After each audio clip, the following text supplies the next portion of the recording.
This is the beginning of making America rich again. What do you make of what's going on with the tariff situation, insofar as we can tell? Look, the steel and aluminum tariffs, which have been imposed, are a uniquely bad policy.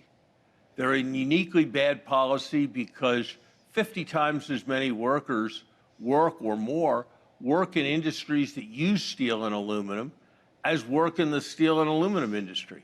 So even if you protect a few jobs or a certain number of jobs in steel and aluminum, the jobs you lose in the downstream industries that have to compete, industries like cars, industries like construction, are far more than any benefit you save in steel. One estimate found that it was more than $700,000 per job saved in burdens on consumers. And that's even before you get to the costs of the jobs lost in automobiles and construction. And Lydia Cox at Yale has done a hugely important study where she's looked at what happened with past steel tariff exercises, when President Bush did it in the early 2000s, when President Trump imposed it in the 2018 period. And what she found is that when you take the tariffs off, things don't go back, that people have disrupted their normal relationships. And so the damage to competitiveness is permanent, even from a temporary tariff increase. And that says that all this jockeying around, threatening, putting them on, taking them off, is going to create a real cost to our economy in terms of the uncertainty. Less than 0.1% of people, of the workers in the United States, are in these two industries, but it's so important downstream that even if you thought tariffs were a good strategy sometimes in general to use as a bargaining chip, starting with steel and aluminum seems to me to be exactly the wrong place to start, precisely because they're such an important input to so many things.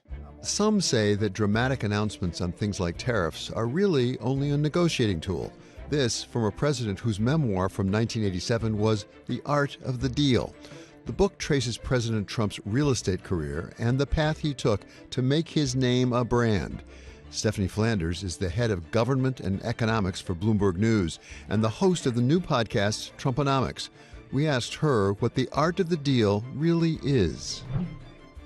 His first rule of art of the deal was to think big, but also to speak big and to make sometimes, have outlandish plans or extravagant real estate schemes which overturn the chessboard and unsettle his adversaries in a way that ends up benefiting him. We clearly saw that in the first term with the, saying he's going to force Mexico to pay for the wall, the way he put all of his NATO allies on the back foot by saying he was threatening to withdraw from NATO, which seemed like an extraordinary thing, but actually did instill change. So this is something we've seen before.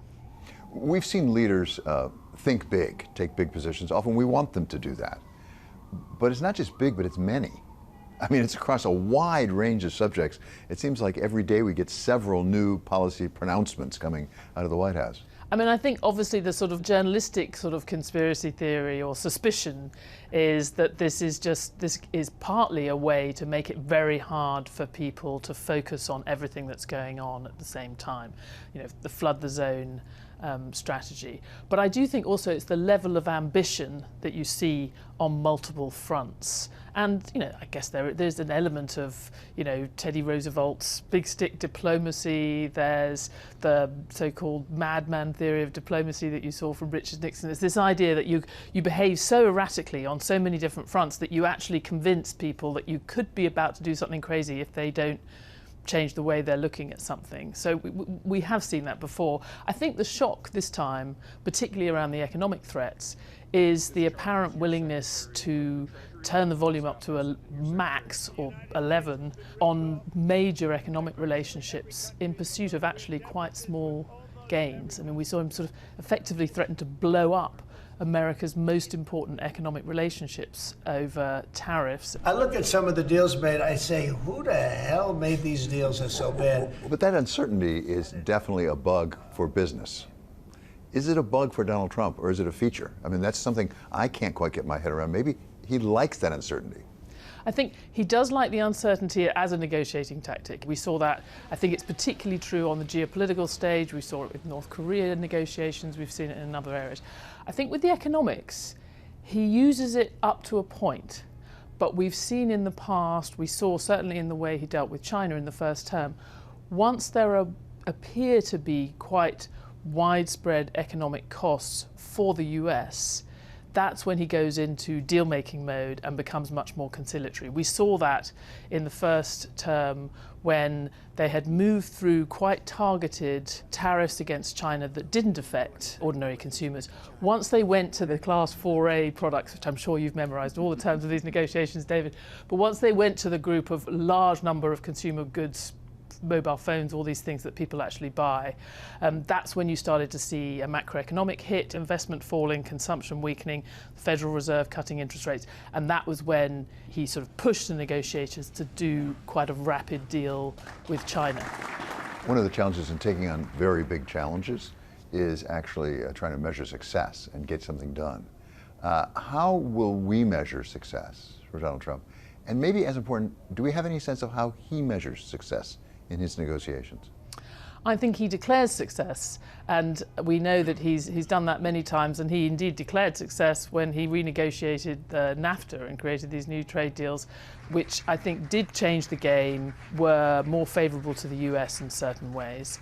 I think, again, it's harder for us to see with this administration because if you set very high targets, you know, the full balancing of global trade, a system in which America gets full advantage of all its trading relationships, it's quite hard to see where the benefit lies. But if he has managed to extract a change in behaviour from other countries around the world, if he extracts a lot more defence spending from European governments and doesn't tank the US economy in the process of doing all of this kind of throwing up of the chessboard, then I'm sure he would consider that a success, and many others will too. I expect that a good number of investors in our audience are trying to figure out how to respond with their investments. How do they position themselves?